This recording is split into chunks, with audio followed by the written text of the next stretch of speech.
vamos a hablar de la convocatoria del segundo Congreso de la Nacionalidad Española, algo que llama mucho la atención, y más en unos momentos donde parece que en nuestro país, de casi 47 millones de habitantes, hay unos que no quieren ser españoles y hay otro medio mundo que desea ser español. Vamos, no sé cómo se puede interpretar esto. En cualquier caso, un tema tremendamente interesante con el que vamos a abordar con algunas de las personas que participan y organizan este congreso, y entre ellas Estela Marina Pérez Cabrera, presidenta de la Asociación Inmigrantes Sin Fronteras y CEO del Grupo Aristeo.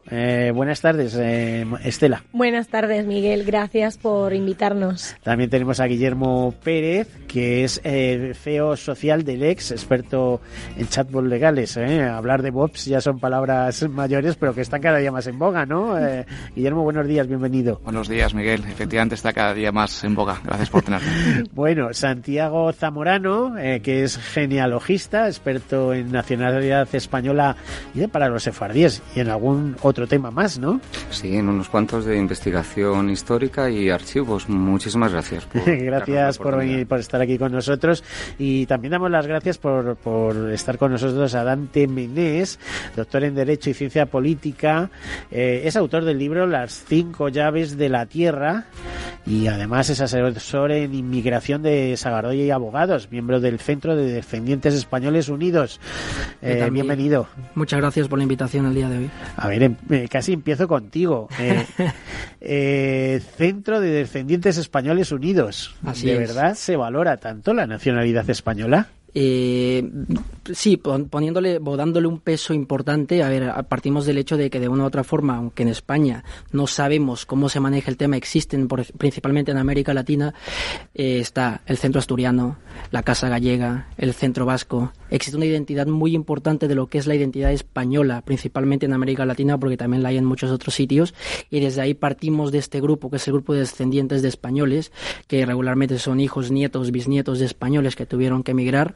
Así es como se forma el grupo, para poder intentar continuar con ese arraigo, con esa identidad que sigue teniendo en este caso los descendientes de españoles que han nacido fuera de España. Dante, pero si exageramos un poco, habría que nacionalizar a todas las personas que viven en Iberoamérica. Bueno, Iberoamérica no, a ver, América Latina no, Latinoamérica habría que decir casi, ¿no? Claro, bueno, sí, si partimos del sur de Estados Unidos hasta la Patagonia Argentina, efectivamente. Y unos cuantos norteamericanos que andan por allí. Estela, ¿cómo se os ocurrió la organización de este congreso, de un primer congreso y ahora de este segundo cuya celebración está próxima a caer, ¿no? Sí, Miguel. Bueno, es que, a ver, esto es un trabajo bastante extensivo de lo que es investigación, lo que es organización, sobre todo porque es difícil. Esta materia, que es la nacionalidad española, cambia constantemente en España. Es decir, hasta que no se decida hacer una ley específica para nacionalidad española, vamos a tener muchas tangentes donde no se va a poder agrupar todo el contenido de lo que es la nacionalidad española dentro de una sola materia, ¿no? Entonces, decidimos esto porque en la Asociación Sin Fronteras intentamos que la población inmigrante en España pase es decir, tenga un camino limpio hacia lo que es la integración. Todos los extranjeros en España empiezan siendo extranjeros y luego quieren, por supuesto, optar a la nacionalidad española porque, como estábamos comentando con Dante, es un problema de identidad de donde tú te vas a vivir. Si tú dejas tu familia, dejas tu pueblo, vienes a otro país y te vas a establecer aquí y quieres obtener ese beneficio, ¿no? Entonces, bueno, nosotros decidimos hacer este primer congreso porque en materia de extranjería sí que es cierto que tenemos un encuentro anual, expertos, abogados, asociaciones, fundaciones, para participar en lo que es ese encuentro anual que se organiza a través del Consejo General de la Abogacía Española cada año en un diferente colegio, pero no teníamos esta materia que agrupa todo esto que vamos a ver, que vimos en el primer congreso, que fue en el año 2016, y que vamos a ver ahora en mayo del 2017. Bueno, temas interesantes. Santiago Zamorano, tú concretamente te has especializado en sefardíes que se convierten en españoles de nuevo. Bienvenidos, que hay que dar la bienvenida. ¿Es apreciada la nacionalidad española o es un derecho histórico que quieren recobrar? Muchísimo. Además, es que en el preámbulo de la ley, el preámbulo de la ley recoge que se quiere reparar una injusticia histórica, no directamente con esas palabras, pero así poco más o menos lo pone. Y lo que es verdad es que también es un sentimiento, es algo muy emotivo para ellos. O sea, cuando se produjo la expulsión, ellos conservaron después, a lo largo de los grandes caminos que les tocó hacer, primero sobre todo Marruecos y Turquía, y luego ya después con las grandes migraciones del siglo XIX hacia América Latina, sobre todo Estados Unidos y demás, ellos todavía guardan ese sentimiento de pertenencia a Sefarad, ¿no? Que Sefarad era lo que eran los reinos peninsulares de antaño, Castilla, Aragón y Navarra. Entonces yo creo que la ley lo que ha hecho con muy buen criterio es reparar ese agravio, que por otra parte no era un agravio solo que hizo España, sino que también siguió Portugal, siguió Navarra y por supuesto muchísimos otros reinos europeos habían seguido antes. Lo digo porque muchas veces se pone a España como ejemplo de leyenda negra, cuando tenemos que recordar también... eso les interesaba, como sabemos, a algunos países algunos nórdicos, el denostarnos, eso es, porque eran ventajas para ellos. Pero hay un tema muy interesante, igual que se ha reparado con los sefardíes, ¿qué va a pasar con los andalusíes? Que resulta que tenemos que un morisco español de Almería, por ejemplo, fue conquistador de Tombuctú y otras muchas cosas. ¿Qué va a pasar con los moriscos? Si nos ponemos a reparar, habrá que integrar también, porque esa injusticia histórica anda por ahí. Claro, en el caso, por ejemplo, de los judíos y de los sefardíes, es que ellos tienen mucha creencia por su familia y ellos conservan no solo sus tradiciones, sino sus la puerta apellidos. De la llave, la llave de su casa. La puerta de su casa. Y nosotros todavía no nos hemos encontrado con ningún caso, pero sí determinadas tradiciones orales, incluso documentos históricos, y yo creo que esa minoría a la que te refieres con la expulsión de los moriscos, la verdad es que se asimiló y perdió un tanto sus tradiciones, sobre todo en el norte de África, Marruecos, Túnez, que también fueron muchos. Sin embargo, ellos lo han sabido conservar. ¿Tú crees? Porque te iba a decir, en Túnez, por ejemplo, hay canciones que son de los andalusíes, absolutamente. Eso es lo primero, y te las cantan y te llegan al alma. Es verdad. Hombre, si puestos a reparar, reparamos otras cosas. Sí. Bueno, a ver, Estela, tú que estás entre dos mundos, como aquel que dice, porque tienes familia de españoles originales, tienes también familiares, otra parte de la familia que venía de otro país, de América. ¿Qué te produce esto de esta riqueza que tenemos en España y que de alguna manera se pierda en otra serie de cosas, ¿no? Yo, la verdad es que llevo en la sangre, mi abuelo es emigrante, emigró en el año 1920. Era de Canarias, de Teror. Y luego, claro, escuchar a tu abuelo todos los días, llevarte en el autobús y cantarte la canción de las 14 provincias de España, que era como, perdón, este señor no sé qué habla, ¿no? Y yo, claro, cuando tenía 16 años encontré una caja debajo de la cama de mi madre donde habían unas partidas de bautizo muy raras y yo tenía ya 16 años, estaba en el bachillerato y claro, le pregunté a mi madre y le digo, ¿y esto? Pero esto lo tenemos que tirar porque nos cambiábamos de casa, ¿no? Y nos íbamos a una casa más grande y había, en mudanza uno siempre empieza a tirar cosas que ya no le valen y yo le decía a mi madre, pero ¿y tú qué haces con esta cantidad de papeles del abuelo? Pero ¿esto de dónde salió, no? Y veía que decía, nacido en Islas Canarias del Teror, Islas Canarias, España. ¡Wow! Y le digo a mi madre, ¿y el abuelo es de ahí? Yo, para mí, mi abuelo era de Matanza. Yo es que en mi vida había pensado que mi abuelo era de aquí.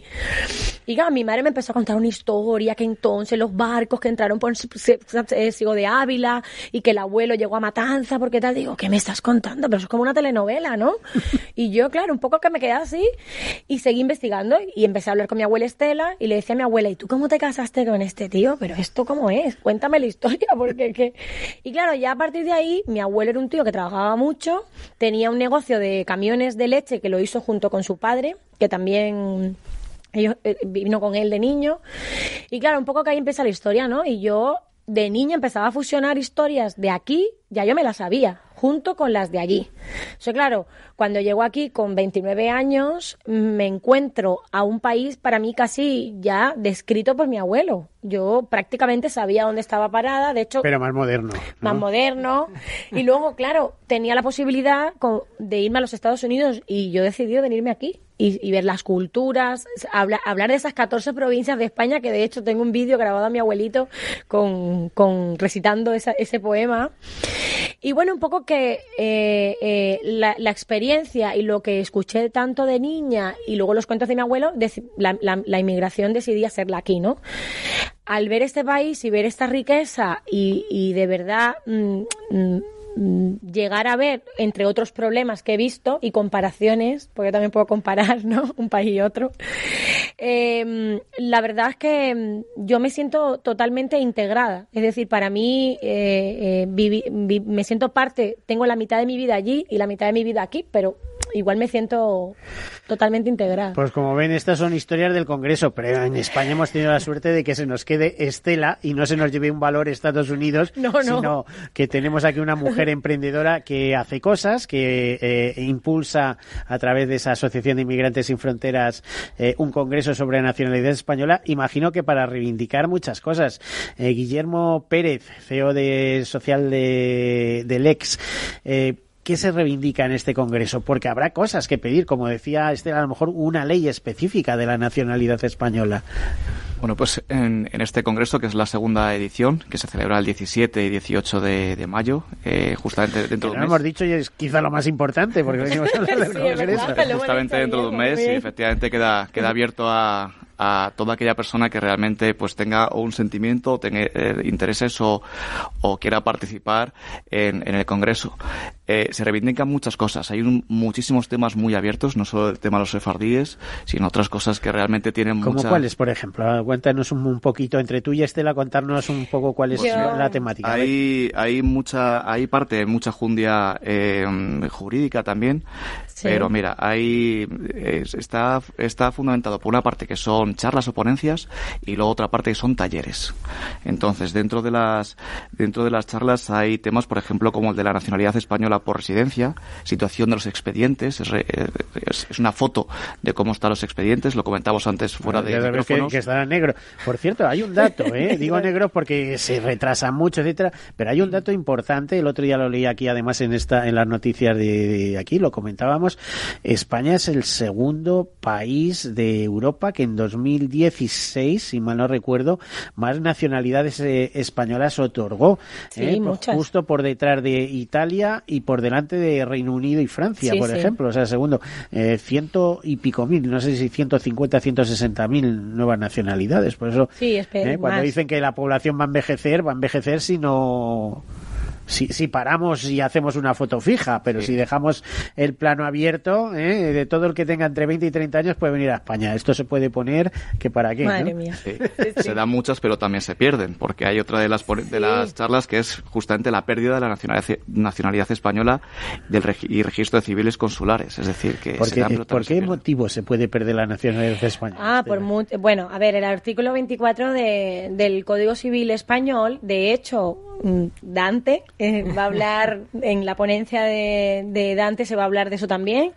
Estamos intentando y luchando porque se elimine ese artículo 24, porque sí que es cierto que manifiesta que un español puede perder la nacionalidad española por varios motivos, pero el fundamental es que reciba la nacionalidad española estando en España, se marche a otro país. Imagínate que yo soy española, me mandan a Cuba y me voy a Cuba, pero en 3 años nunca hago mi declaración de conservación de nacionalidad. O sea, tengo que hacer una declaración de decir que quiero seguir siendo español, pero si es que ya lo soy. Si es que no hace falta que yo declare nada. Nada, es una cosa ilógica. Bueno, vamos rápidamente. No, es que nos vamos a ir ahora mismo a unos mensajes publicitarios, pero luego vamos a entrar contigo porque me llama la atención. Es potente lo que va a decir Dante. Yo imagino que los que han nacido en España son españoles, lo diga quien lo diga. Bueno, hacemos una breve pausa, enseguida continuamos. Pues después de lo que hemos estado hablando aquí en esta breve pausa, se puede entender mucho mejor por qué un congreso de la nacionalidad española, porque esto es más complicado de lo que parece. O sea, resulta que si es difícil conseguir la nacionalidad española, el que te la quiten tampoco resulta tan difícil, ¿eh? Pues yo decía, yo si he nacido en España soy español, y te dirán sí, de nacimiento, pero si te has perdido hace muchos años y te has ido a vivir a otro país y te has arraigado en otro país, fácilmente puedes perder la nacionalidad. Dante, ¿qué hay sobre estas cosas? Dante, sí, claro. Menés. Lo que comentábamos ahora en la pausa, efectivamente, si te vas a otro país, adquieres la nacionalidad de ese país, tienes que renunciar muchas veces, cuando no hay un convenio de doble nacionalidad, a la nacionalidad española en este caso. Por lo tanto, si tú no usas la nacionalidad española, 3 años después de que has adquirido la otra, España te quita la nacionalidad española. O sea, te dice que ya no eres español porque has renunciado a ella como tal. ¿En qué países, por ejemplo, tenemos o puede haber posibilidad de doble nacionalidad? En los países iberoamericanos regularmente hay convenio de doble nacionalidad, con Portugal, con Andorra, con Filipinas. O sea, ¿dónde está presente España, básicamente? Efectivamente, ¿no? Sí. Hay convenio de doble nacionalidad. Y, sí. a ver, iba a decir, ¿significa el tener nacionalidad española para algunos países, por ejemplo, si eres peruano, colombiano, además, un chollo en el sentido de que cuando eres mayor y no tienes pensión o alguna cosa de estas, puedes acogerte a los ingresos que tienes aquí, pues simplemente por tener ciudadano? Por supuesto, te tienes que trasladar a vivir a nuestro país. Claro, eso no tiene nada que ver con la nacionalidad como tal, porque efectivamente si tú has vivido como peruano en España, te vas a Perú, todo lo, por ejemplo, en cuanto a lo que ha sido la cotización de la seguridad social. Sí, eso queda claro, pero sí. Imagino que no tienes derecho a pensión porque no tienes bastantes años, y aquí hay una cosa que se llama pensión no contributiva que no es, me da impresión que no existe en todos los países, y puedes gozar de esa pensión no contributiva. No es mucho, son 360 euros, pero 360 euros aquí no es nada, pero en algunos sitios puedes vivir con eso. Claro, sí, muchos países, principalmente también en América Latina, efectivamente, ¿no? El coste de vida es menor y al fin y al cabo con 300 euros en España no significa lo mismo para esos 300 euros en este otro país, sí, efectivamente.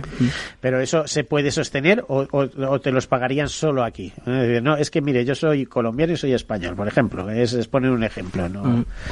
Para poder cobrarlo ahí como español. Si tú lo has tenido aquí como tal, te vas y o sea, si no tienes la nacionalidad española como tal, en Colombia, que esté la mayor de un poco. No, a ver, el tema de la no contributiva, siempre y cuando se radique en territorio español durante más de 10 años... Vale, entonces ya está aclarado porque no son se puede muchos ir, años. No es para cualquiera. No es para cualquiera, es decir, tú puedes ser español, incluso puedes ser un español retornado, pero no puedes tener derecho a la no contributiva porque tú tienes que radicar en territorio español 10 años, pero más de 10 años. La nacionalidad española. Tienes que ser nacional. Vale, esa era mi duda. Tienes que ser nacional, pero aparte de ser nacional, tampoco va así. Es decir, no todo el mundo puede pedir la no contributiva. Tú, si tienes hijos, tienes esposo o lo que sea, no puedes adquirir la no contributiva. Tiene que ser una persona que tenga una situación realmente crítica y que viva aquí. Es decir, no se puede llevar esa no contributiva, cobrarla aquí y llevársela para allá. Estela, ¿cómo se ve que tenéis un despacho dedicado a estas consultas? No se hace, eso no se hace. Continuamente.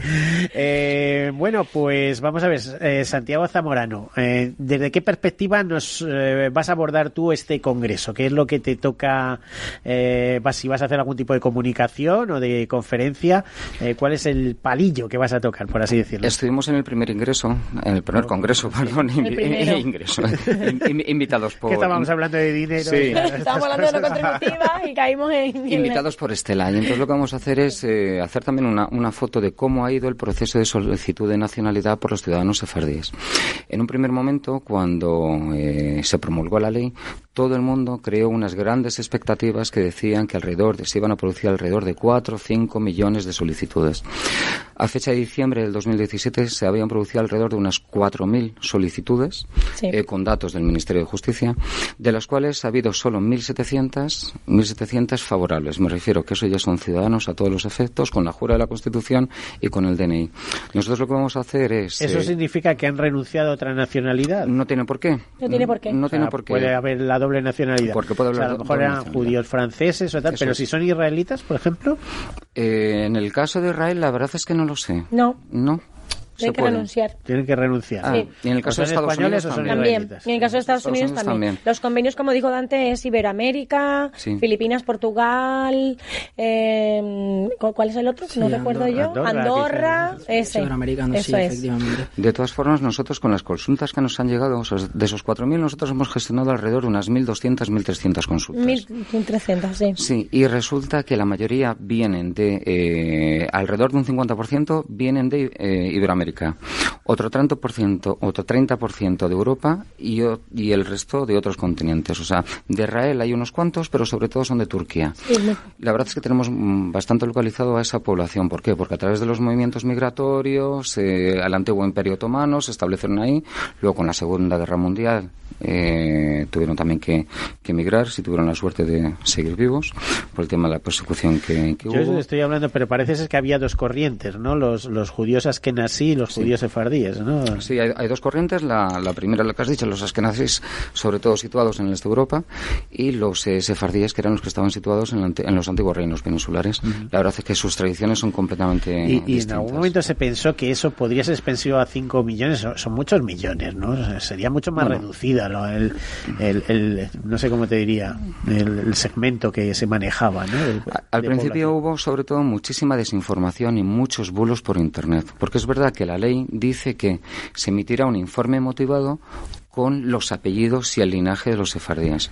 ¿Por qué? Por la gran querencia que tienen ellos de sus tradiciones, la gran querencia que tienen de la familia y porque han conservado esos apellidos. Sin embargo, o sea, no todo el mundo, por llamarse, voy a poner un ejemplo muy... Pérez o Levi, que es un apellido muy normal, como sería aquí García ahora mismo.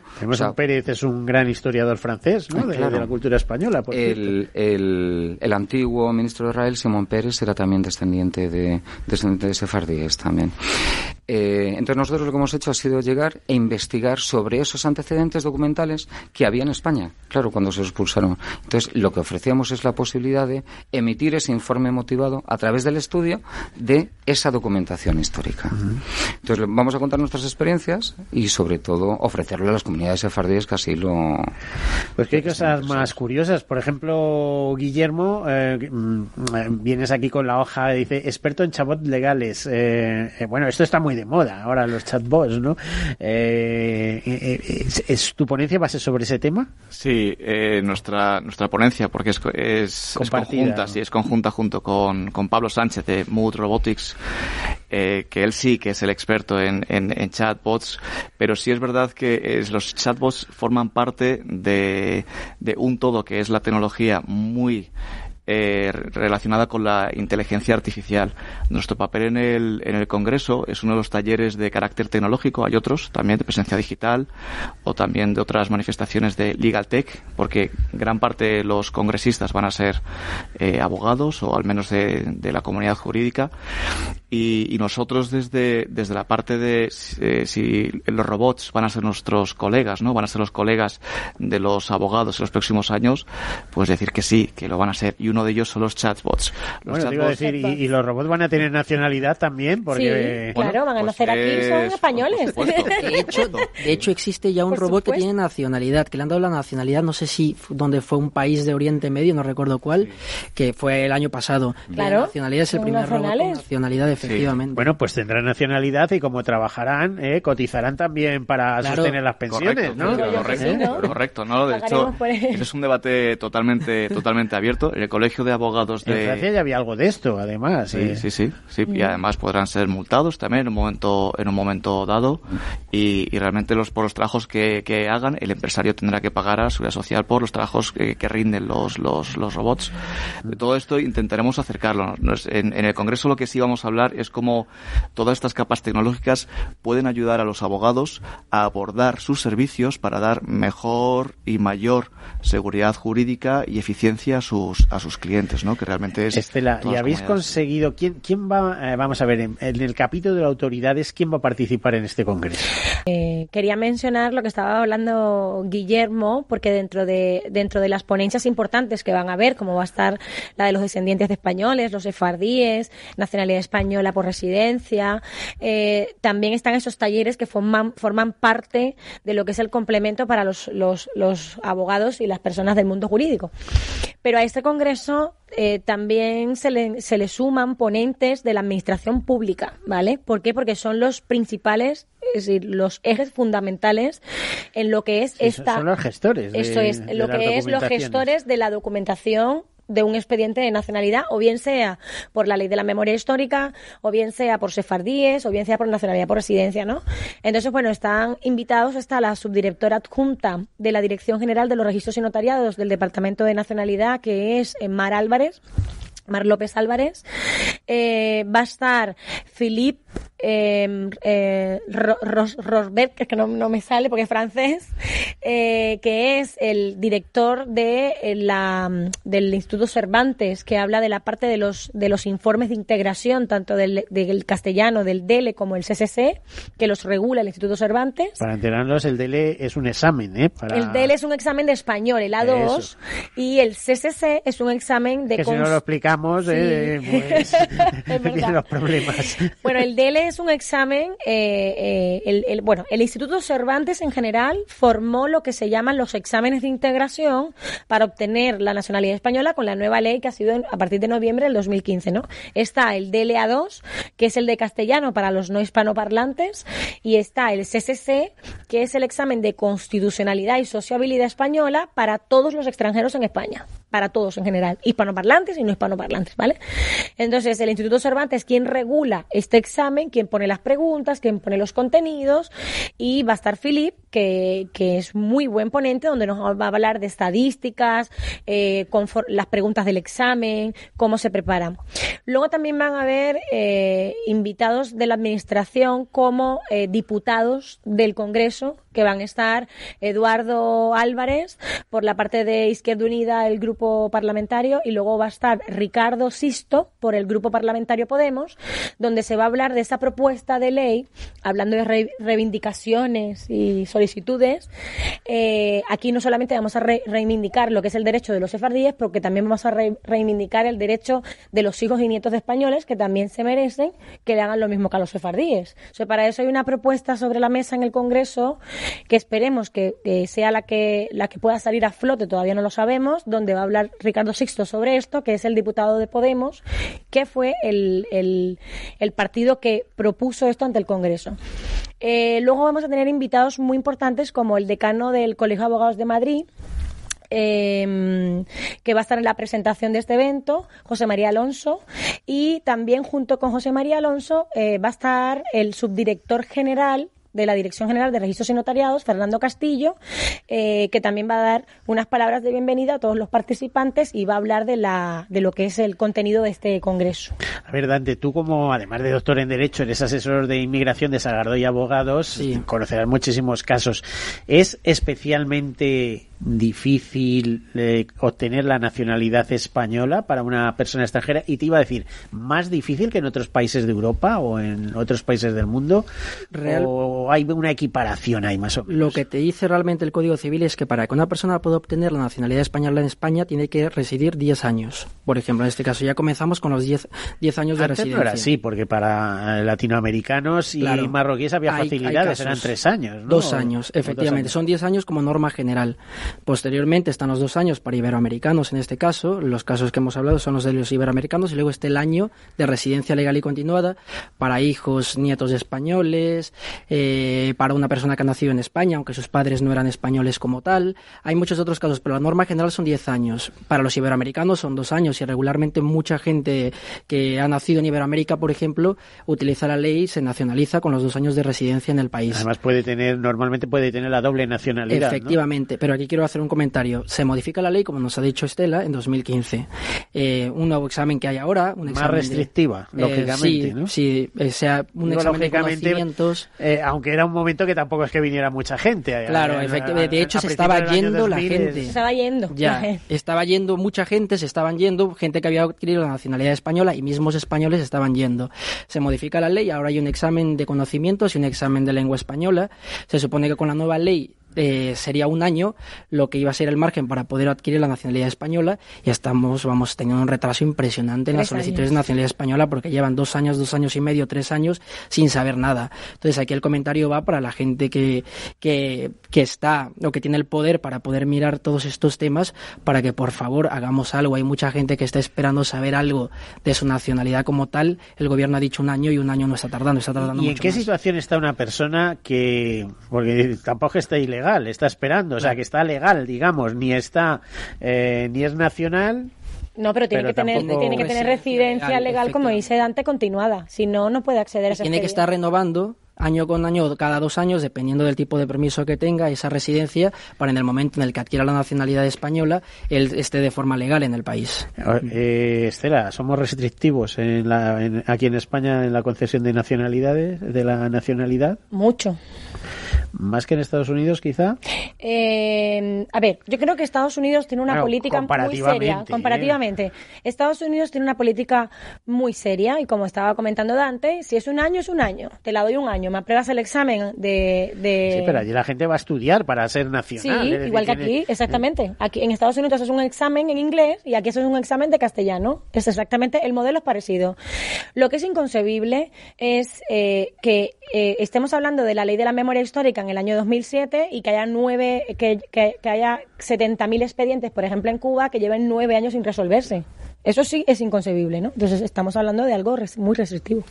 Porque partimos también del hecho de la ley de memoria histórica, que fue la ley 52 de 2007. La ley 52 del 2007. Y precisamente Cuba es uno de los países que están teniendo problemas porque hay mucha gente que no ha sabido nada. Creo que la ley terminó en 2010, luego un año 2011. Más tuvo un año más luego, hasta 2011. En Cuba principalmente es uno de los países en los que no han sabido. Hay muchos cubanos que no han sabido nada de la nacionalidad de sus abuelos. Cubanos nietos, nacidos en Cuba, que, querían en ese caso adquirir la nacionalidad española de sus abuelos y no saben nada, siguen sin respuesta por parte del gobierno español. Y esto también lo tenéis que saber vosotros. Hay gente que consigue la nacionalidad y con toda la esperanza del mundo se viene para este país y se encuentra con otra realidad. Y es que aquí trabajar es muy complicado, ganarse la vida es muy complicado, muy duro. Y dicen, esto no es lo que nosotros pensábamos. Pues, ¿qué es lo que pasa? Sí. A ver, yo creo que la esperanza de un inmigrante en países como Cuba, Argentina, Venezuela, que ahora mismo estamos hablando de países claves, ¿no?, dentro de lo que es América Latina, yo creo que la esperanza de un inmigrante es llegar a ver otro mundo y ver en qué se va a encontrar, ¿no? ¿Qué va a encontrarse allí? Es verdad que es difícil, la situación laboral es complicada, pero también es verdad que en el proceso de migratorio hay muchos inmigrantes profesionales, muchos inmigrantes y no profesionales, que también lo que quieren es trabajar dignamente, ganarse un salario dignamente, aunque sea de empleado del hogar, aunque sea de camarero, que en su país no lo pueden hacer. Entonces, es difícil, pero los inmigrantes se sostienen bajo ese objetivo que quieren lograr, tienen un espíritu emprendedor y luchador, y ellos deciden que prefieren estar aquí siendo camareros o haciendo una actividad laboral que le dé un salario decente que tener que trabajar en su país por algo que no lo pueden hacer. Entonces, aguantan, su situación es de sostenimiento hasta que evolucione. Inclusive hago un comentario rápidamente, también estamos viendo el caso de mucha gente que viene, en este caso, hijos nietos y no hijos nietos, dependiendo, mucha gente que está invirtiendo también en España. Estamos viendo gente que está saliendo ahora de Venezuela, gente que tiene dinero, que está montando empresas en España para poder también crear puestos de trabajo. Eso al menos en el despacho lo estamos viendo mucho. Uh-huh. Se están creando puestos de trabajo con empresas que se están creando de esta gente que está viviendo. El gobierno español en un momento determinado, esto lo sabéis vosotros mejor que yo legalmente, decidió ofrecer una facilidad, como hacían otros gobiernos europeos, que es y que invirtiendo determinada cantidad en la compra de bienes inmuebles, ¿no? Sí. Podían adquirir la residencia. ¿Esto está funcionando y en qué número de Sí, casos? Está funcionando la ley 14/2013, que fue la ley de los emprendedores, que nació en el 2013. En su capítulo de movilidad internacional habla de lo que es el visado para inversores. Entre uno de sus capítulos, habla de lo que es la inversión de 500.000 euros por un inmueble en España para acceder a la residencia legal. Entonces, sí. Por ejemplo, lo practican mucho los venezolanos, claro, ¿no? Puede ser venezolanos, rusos, chinos, iraníes, están disfrutando de eso porque tienen capital como para poder no solamente comprarse una casa o comprarse un piso, sino también comprarse un inmueble mueble para explotarlo. Claro. Es significativo. Nosotros está dando mucho, efectivamente, para explotarlo. Compran 2, 3 pisos, porque además no es solo un piso, pueden comprar 2 o 3 pisos por ese valor y los alquilan. Claro. Exactamente, le dan un rendimiento económico. Está bien. O si quieren venir a vivir aquí, ya con eso vivirían perfectamente.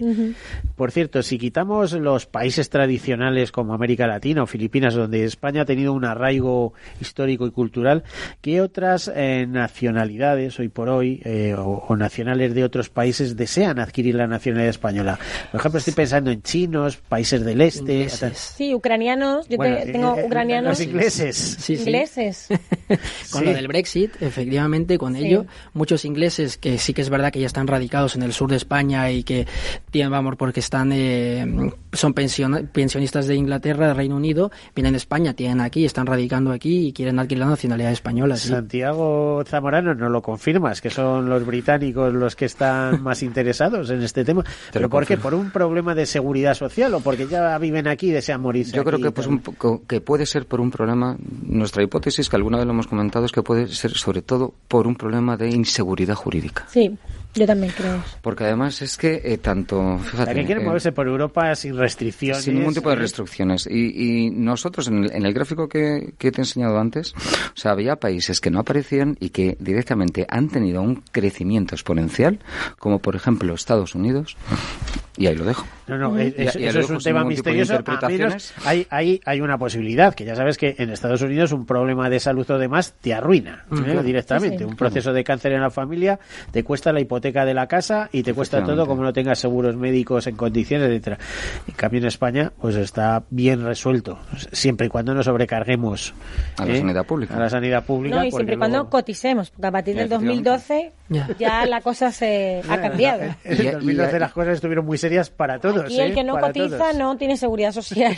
Y hay otro muy significativo que es el Reino Unido, que a mí la verdad es que también en el último año además, ha crecido muchísimo. Ha habido otros que tradicionalmente desde la Ley 12-2015 han estado en primera posición, como por ejemplo Venezuela y Colombia, ¿no? Pues por otro tipo de razones. Pero estos, la verdad es que se van destacando en el pelotón. O sea...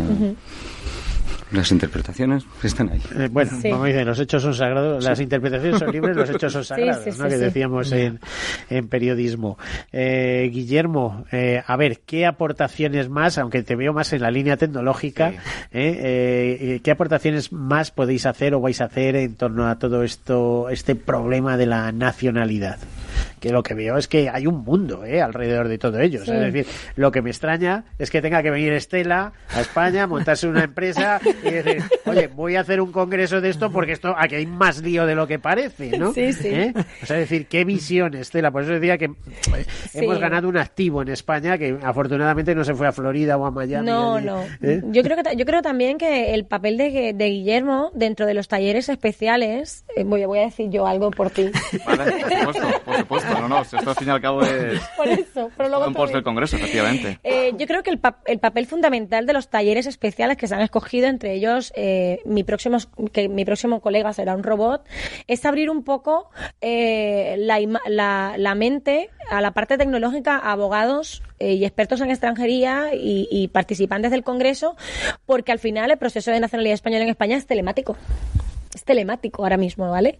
Y al final va a ser telemático, literalmente. Entonces, claro, si no tienes un ordenador ya no vas a poder presentar un expediente de nacionalidad española. Y yo creo que la parte tecnológica... Bueno, te diría, ni hacerte autónomo, ¿no? Porque te han dicho que los autónomos solo la Seguridad Social ya ha dicho que se va a relacionar solo con... certificado digital. ¿Sí? Entonces, claro, ese proceso informático, tecnológico, que va a aportar tanto Guillermo como Pablo Sánchez, como... Gracias Sánchez del Real, que también es parte del equipo de talleres especiales, y Emprende con Vídeo, que es otro, José Luis. Yo creo que eso es parte del complemento de este gran congreso que tiene tecnología, tiene parte jurídica y parte tecnológica, ¿no? Y el aporte es muy importante. Sí, además nuestra misión también es no solo concienciarles y que abran la mente, sino también tranquilizarles, porque hay muchos profesionales y sobre todo dentro de la comunidad jurídica que siempre han sido un poquito ludistas, porque realmente forma parte de mucha técnica, es comentarles que todo lo telemático está aquí para ayudarles, que además va a calar de una manera natural, y hay grandes ejemplos, por ejemplo, nuestras madres y abuelas cómo manejan ya el WhatsApp y cómo envían emoticonos y demás, y cómo gestionan ya sus recetas con sus grupos de amigas, y esto ha calado de manera natural totalmente. Esto viene, y por lo tanto nuestro mensaje es también de tranquilidad, y que es fácil cuando realmente estás abierto a ello, y es algo que también comentaremos en el Congreso.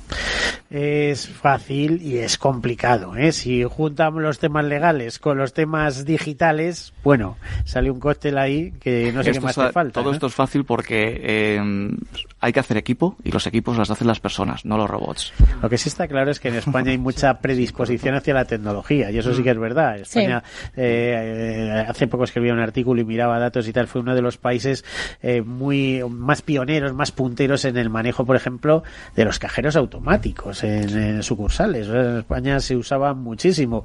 Han llegado los móviles y, bueno, en la vanguardia de los móviles y de uso, etcétera, ¿no? Bueno, y luego graciosísimo, hacemos chiste de todos, como bien sabéis. Por supuesto, eso que no falte. Eso que no falte. Bueno, no sé si sobre la nacionalidad hay algo que hablar de chiste, me temo yo que no, ¿eh? Se nos acaba el tiempo, apenas tenemos, bueno, ni 2 minutos siquiera. Dante, ¿alguna cosa que os interese comunicar de cara al Congreso? De cara al Congreso, bueno, una reivindicación. Quiero reivindicar prácticamente eso, que en España nos hemos olvidado que somos un país de migrantes, que gente ha salido de España toda la vida, y que tenemos que mirar esa parte de la historia para intentar dar valor, en este caso, a hijos, nietos, bisnietos de españoles que se han tenido que ir en el pasado, que han tenido que crecer y que buscarse una vida en otros países. Hay que mirarlo, porque creo que nos hemos olvidado de ello. Habrá que darle visibilidad en el Congreso, ¿no, Estela? Claro. Sí, mucho. Yo también quiero decir que pueden participar en este congreso todas las personas que quieran. Se pueden inscribir a través de la página congresodenacionalidad.com. Ahí van a poder ver el programa, van a poder un pequeño resumen del congreso anterior, los ponentes, las ponencias, y que sería muy bueno que la participación tanto de abogados como expertos, como asesores, como fundaciones, asociaciones vinculadas al mundo del inmigrante sea positivo. Bueno, pues hasta aquí hemos llegado. Esto es lo que ha dado de sí el programa. Muchas gracias, Estela Marina, presidenta de la Asociación de Inmigrantes Sin Fronteras y CEO del Grupo Aristeo, que organiza este segundo Congreso de Nacionalidad Española. Gracias a Guillermo Pérez, gracias a Santiago Zamorano y a Dante Menés. Que sea todo un éxito. Y hasta aquí hemos llegado. A todos ustedes, desearles feliz semana, y ya saben, el próximo martes seguiremos hablando de temas interesantes. Hasta ahora.